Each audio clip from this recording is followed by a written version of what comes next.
it, cut it. Oh man, how y'all doing? All right, this is nice. Glad to be here. See everybody made it here safe tonight.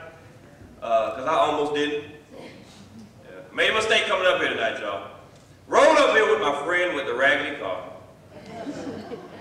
And y'all know everybody's got that one friend with the raggedy car. And if you don't know who it is, it's you.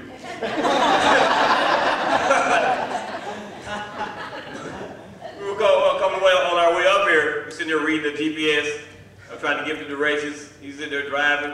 I'm like, yeah, the GPS says we need to make a right as soon as we get to the...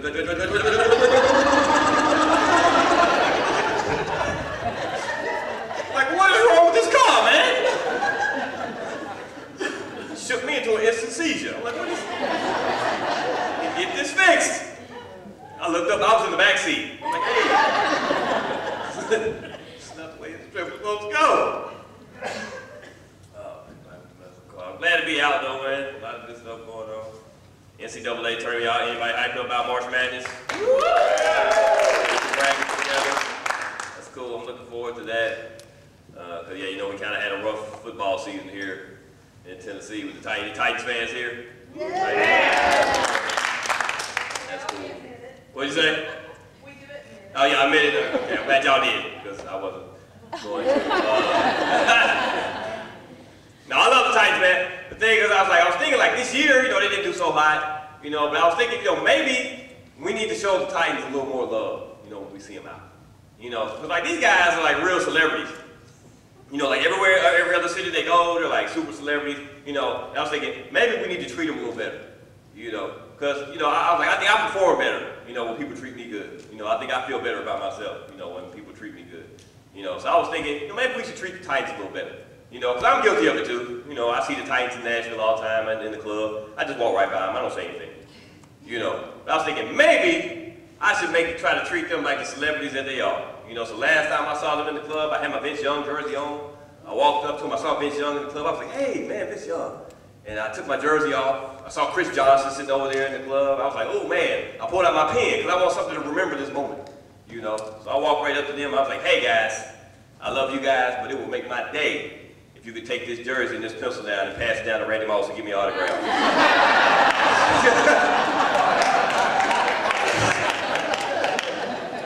She is a real celebrity that I will see every day. Ball the jersey up and threw it back at me. Glad to be down south. Y'all make some noise. Anybody glad to be down south? Yeah. Southerners in here? I love being down south, man. I just moved back and lived in Los Angeles for the past 2 years. And I did not know it was that expensive to live in LA. You know, LA is really expensive. You know, LA is so expensive, I was out there living in a one-bedroom studio apartment and I was walking around town looking for a roommate. Y'all hear me? I was like, hey, you take the kitchen, I'll take the bathroom. Just don't relieve yourself on my bed. That's all I'm asking. Works. Like I was broke out there. Like one thing I learned about being broke is that like broke people don't have the same worries that regular people do. You know, regular people, they got other worries. They're worried about the bird flu. Swine flu, man-child disease, all this other stuff. Nobody really cares about that. You know, but not broke people, we don't worry about that. But now, if they mess around and have a ramen noodle flu, then it's gonna be a problem. It'll be enough to get me outside protesting. Fix all the noodles. Fix all the noodles. Noodles got to work. Fix all the noodles. Broke noodles part of your balanced breakfast. Be back down south. Went on a double date this weekend. Y'all give it up for that. Went on a double date. Working on my social skills a little bit. You know. It was kind of weird though, because we went on the date. The other couple we went out with had just got engaged. And I don't know, for some reason this couple felt the need to tell us how hard and how much sex they were going to have on the honeymoon. Like we need to know this kind of information. You know, I come to the dinner table, I'm like, hey man, congratulations on your engagement. He's like, oh man, thanks man, engagement's nice man, the wedding's going to be cool, but I just can't wait till we get to that honeymoon. As soon as we land, get off the plane, we're going to check into the hotel room, and next thing you know, we're going to be getting busy, straight busy! I'm like, hey, I just met you, I don't even know. He's like, no, I just want you and her family members to know that, you know, if y'all call down there, you just pick up the phone, don't worry about it. Everything's cool, got it all planned out. Gonna go down to the beach, you know, walk down through the water, see the waves. And if we have any leftover time, we're just probably gonna spend it getting busy. Straight busy! I was like, I was feeling uncomfortable at this point. You know, I was like, let me go to the bathroom, I'll be right back. I went to the bathroom was broken, I came back out, I was like, hey, y'all know that bathroom was broken? He was like, busy! Straight busy! Like, it's inappropriate for you to do at the table.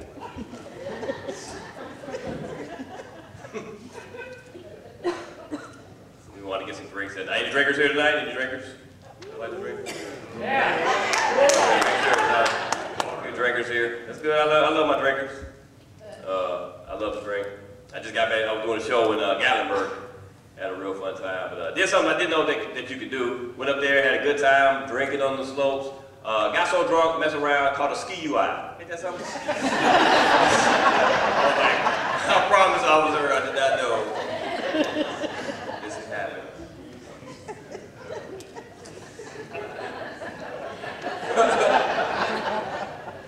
I love to drink, man. I like to drink.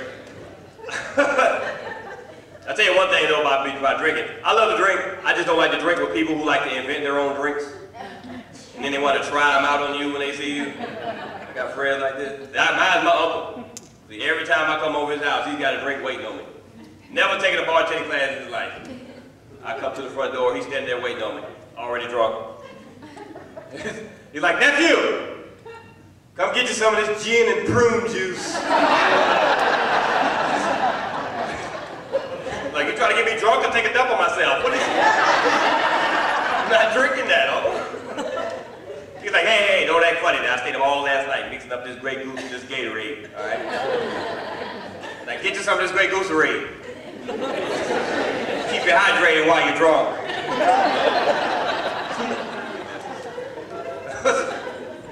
He's like, look here, you acting funny about my drink, nephew. I'm gonna tell you, I'm gonna offer you this last one. Let you know you're gonna be mad at yourself if you miss out on this Hennessy and Yoo-Hoo. That's all I'm gonna tell you. Better get some of this Hennessy.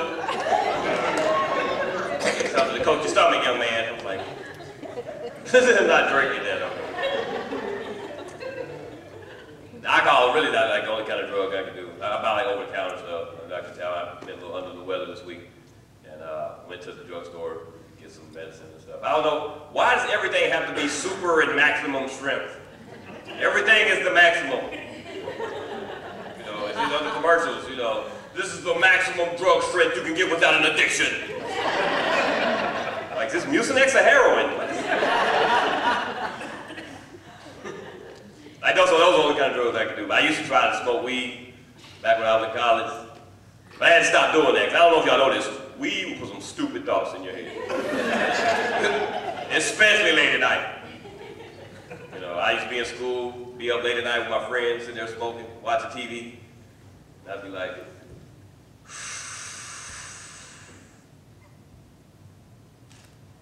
25 cents a day? I think I could sponsor a job.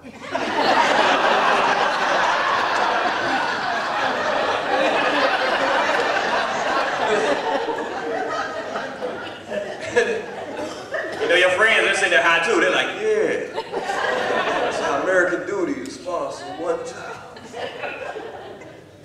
And you know, which wasn't a problem then, but now here I am 10 years down the road and I'm behind on my feet to child support payments.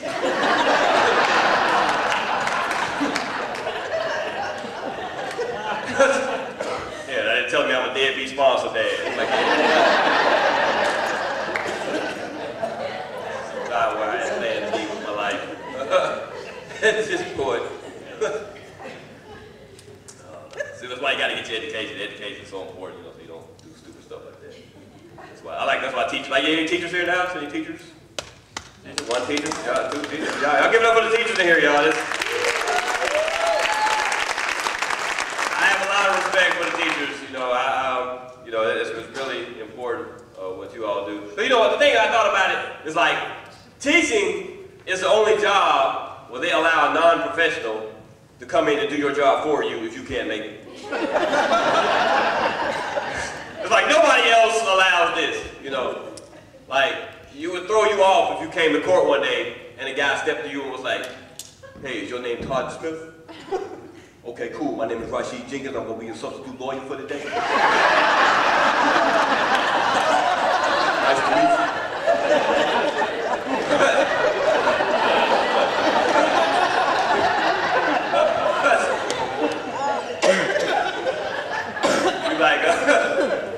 Yeah, I was looking at your case and I'm going to try to plead you down to life. So, you'd be like, life? I got traffic tickets. Hold on. You my real lawyer? And I mess around and have bad luck. I mess around and get the lazy substitute lawyer. Come in and be like, Your Honor, my lawyer didn't leave me any lawyer plans for the day. So, if it pleases the court, I would like to show a movie.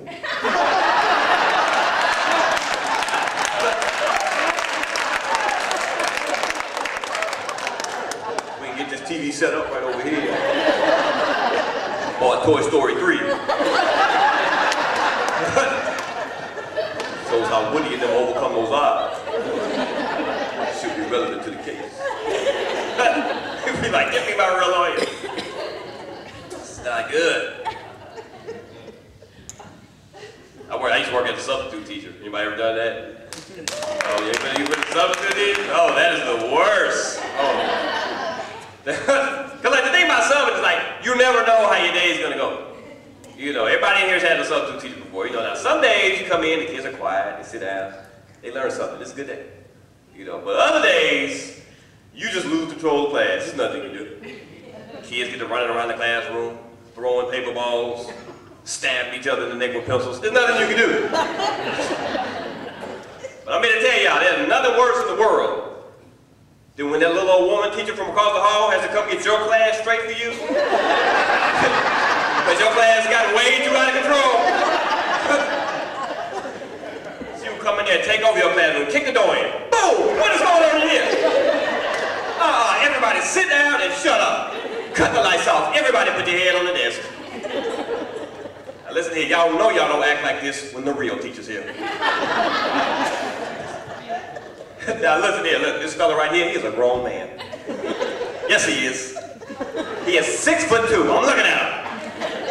So y'all need to treat him with some respect and not like the punk y'all are making him out to be.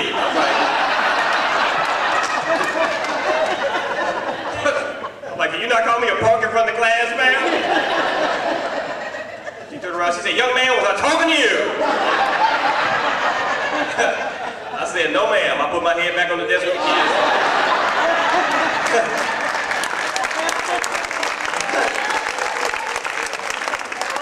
Just gonna wait till you leave this time. Oh, man. Then I looked up, she was still going. You know, she was like, now look. All right, I left my lunch money today. I had my son come bring it to me. He is in the parking lot. I'm gonna leave up out of here. I better not hear a word. And I was sitting there, I was like, man, that's crazy, man. Her son is here. I looked out the window. It was the dude from the double date. He was like, busy!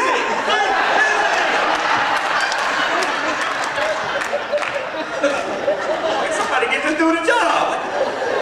That's all he's doing, just getting busy. All the time.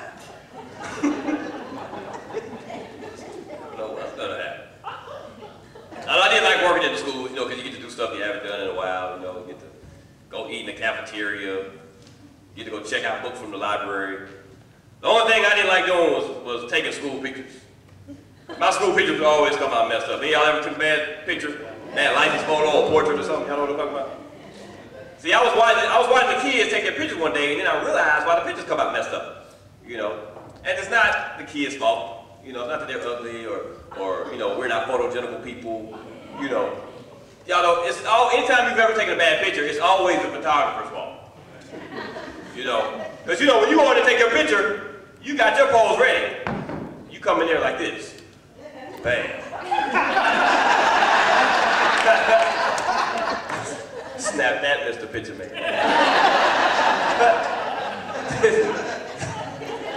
Then he starts adding stuff into your picture. Okay, sir, we're gonna need you to sit back. Okay. Stick your chest out. Tilt your head to the right.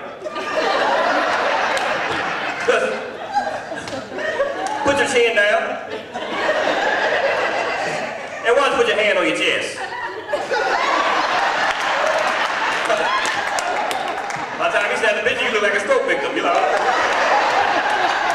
Let me get the package F, son. Let me get that package F, please. Thank you. Works. See, some of y'all laughing. Some of y'all got the package F before, haven't you? That's like the last package on the list. It's like a 13 by 2. You can't even frame it.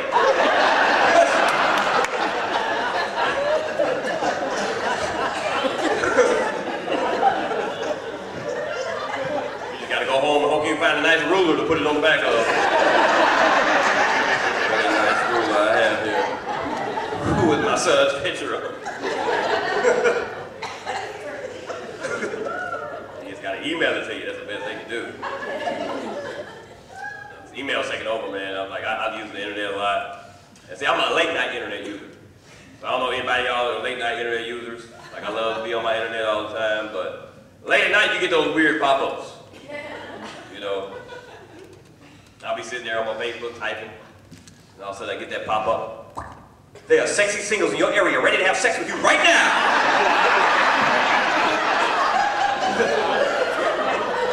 And I'm like, for real? I'm looking out the window. I wonder if it's one of the neighbors. This would be so convenient if I didn't have to leave the neighborhood. This late night rendezvous. Changing up everything. Every day, say. Man, summertime's about to be here, man. Summertime, trying to get ready for summertime. Yeah, summertime, y'all clap it up for summertime, man. I love summertime. Summertime's always good. Trying to get in shape. You know, I'm kind of a skinny guy, as y'all can tell. I'm the only guy that looks like the gingerbread man from the side.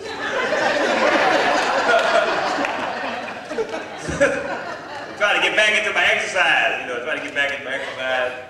I tried to go play basketball yesterday for the first time after sitting out for like 4 years. Yeah, I thought I was gonna come back in and take it over like Jordan.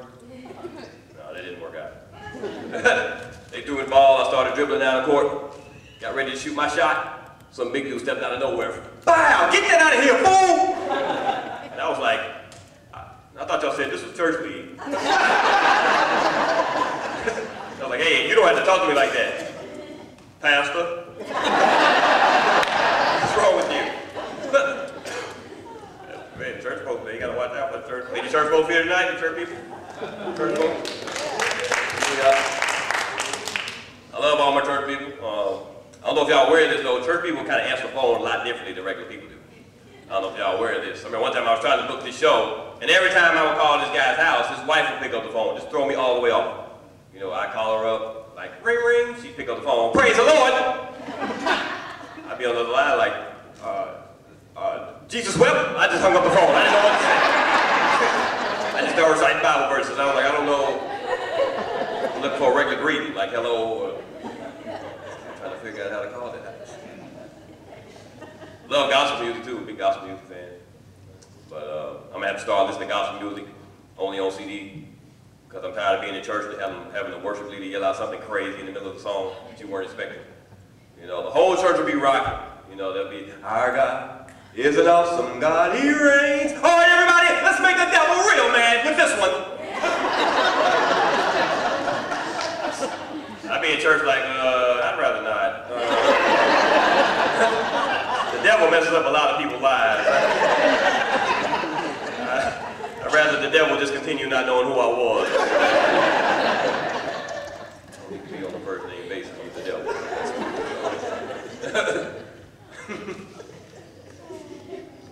Watch out for church folks, man. I love church folks, man. Anybody ever gone to church and end up sitting beside the professional turn to your neighbor?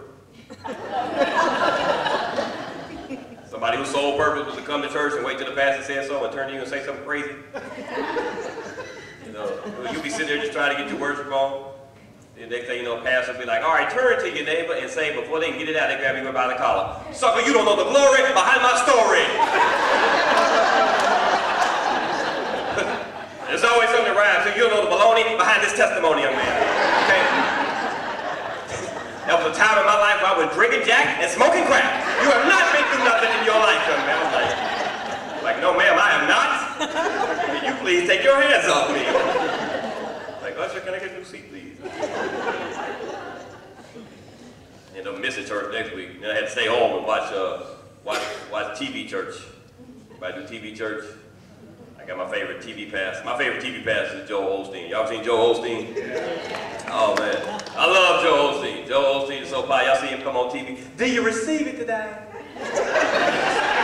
I know you do. Don't let the devil steal your joy. Like Joel, he's got a story for every situation too. All his sermons, he got a story. You know, I don't know where these stories come from. You know, he'll be in the middle of a sermon. Be like, the other day, Victoria and I went to a Philippine village. And we saw a little boy who only had one leg. So I preached life into that little boy. And guess what? That other leg, it just popped right on out. Amen! Amen! I'm like, what? That really happened, Joe? Like, awesome display of faith right there. Anybody ever been to church and end up anybody pray with somebody? Say had the prayer turn violent on you? Ever had that? Then one day, see, somebody knows. But one day I was working on this play, and every time the director would pray, his prayer would just go violent. You know, we'd be all sitting there praying. It would start off like a regular prayer first, you know. We'd come in and be like, Dear Heavenly Father, we thank you for this day. We thank you for allowing us to come here and worship with you, Lord. We ask that you keep the evil one away from us. Devil, we bind you. We put our foot on your neck. We stab you with the shank of righteousness. We pop you with the tech down of the spirit. We spray you with the AK of forgiveness. Like, what Bible are you reading from?